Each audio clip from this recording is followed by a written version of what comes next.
अस्सलाम वालेकुम स्टूडेंट्स। आज हम यूनिट नंबर 11 साउंड का नेक्स्ट क्वेश्चन नंबर 10 करेंगे। Explain that speed of sound varies from place to place. हमने वजाहत करनी है कि स्पीड ऑफ साउंड हर जगह के लिहाज से तब्दील होती है। Also explain an experiment to find the speed of sound by echo method. एक एक्सपेरिमेंट है, उसके ज़रिए से हमने बताना है कि स्पीड ऑफ साउंड कैसे मालूम कर सकते हैं। इस एक्सपेरिमेंट को इको मेथड भी कहते हैं, जिसके ज़रिए से स्पीड ऑफ साउंड मालूम करते हैं।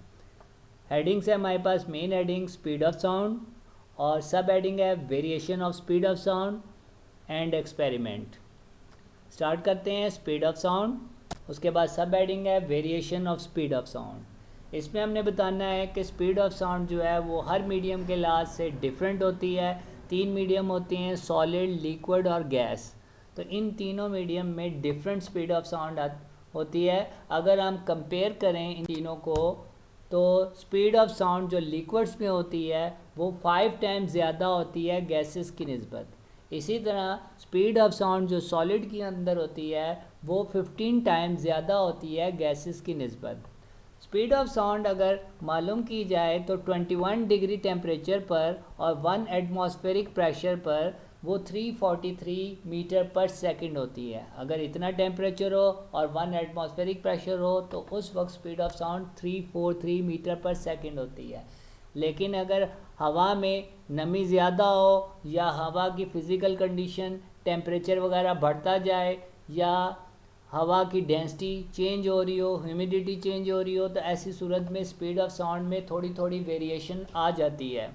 स्पीड ऑफ साउंड मालूम करने के लिए एक फार्मूला होता है, नीचे लिखा हुआ है, ये हमने पहले भी पढ़ा है। v is equal to F lambda, where v is the speed which we can say it is for the sound, f is the frequency of the sound and lambda is the wavelength of the sound wave. उसके बाद experiment है। Experiment में operators की सब heading आएगी और procedure की सब हेडिंग आएगी।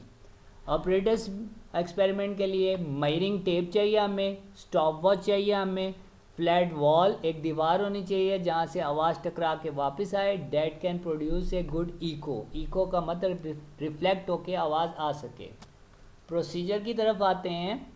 प्रोसीजर जो है हमारा वो ये है कि मेजरिंग टेप की मदद से हमने 50 मीटर के फासले पर हमने खड़े हो जाना है। दीवार से 50 मीटर के फासले पर हमने खड़े हो जाना है और मेजरिंग टेप से हमने ये डिस्टेंस मेजर कर लिया। उसके बाद हमने क्लैप करना है। क्लैप करने के बाद हमें एक आवाज़ सुनाई देगी, आवाज़ जाएगी टकरा के वापस आएगी तो हमें एक आवाज़ सुनाई देगी जिसको इको कहते हैं। अब जो इको का जो टाइम है वो बेसिकली हमारी आवाज़ जाती है और टकरा के वापस आती है, तो टोटल जाने और आने का जो टाइम है वो क्लैप करने के बाद जो इको आती है तब तक का टाइम है। और टोटल डिस्टेंस जो है वो जाके और वापस आना टोटल 100 मीटर का फासला बन जाता है। तो अगर हम किसी फार्मूले में डिस्टेंस लिखेंगे तो वो 100 मीटर लिखेंगे, क्योंकि आवाज़ पहले गई टकरा के फिर वापस आई फिर हमें आवाज़ सुनाई दी। हमारे हाथ में स्टॉप वॉच है, हमें मेक श्योर कर लेना चाहिए कि आवाज़ इसी दीवार से आ रही है, किसी और दीवार से नहीं आ रही है। उसके बाद हमने क्लैप करके देखा, इको हमें सुनाई दिया। अब हमने क्या करना है, स्टॉप वॉच ऑन करनी है और क्लैप करना शुरू करना है। क्लैप किया, पहली इको आई, फिर क्लैप किया, दूसरी इको आई। इसी तरह हम क्लैप करते गए और इको हमें सुनाई देती गई। जब 10वीं इको की आवाज़ हमें आए, 10 क्लैप करेंगे और 10वीं इको की जब हमें आवाज़ आए तो स्टॉप वॉच हमने रोक देनी है।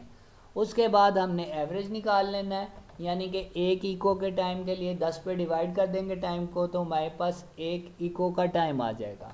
उस टाइम को इस्तेमाल करेंगे फार्मूले में। फार्मूला हमारे पास है S is equal to VT, distance हमारे पास था 100 मीटर, टाइम हमने स्टॉप वॉच से मालूम कर लिया है, तो V स्पीड ऑफ साउंड जो है वो आसानी से कैलकुलेट किया जा सकता है। ठीक है स्टूडेंट्स, थैंक यू स्टूडेंट्स।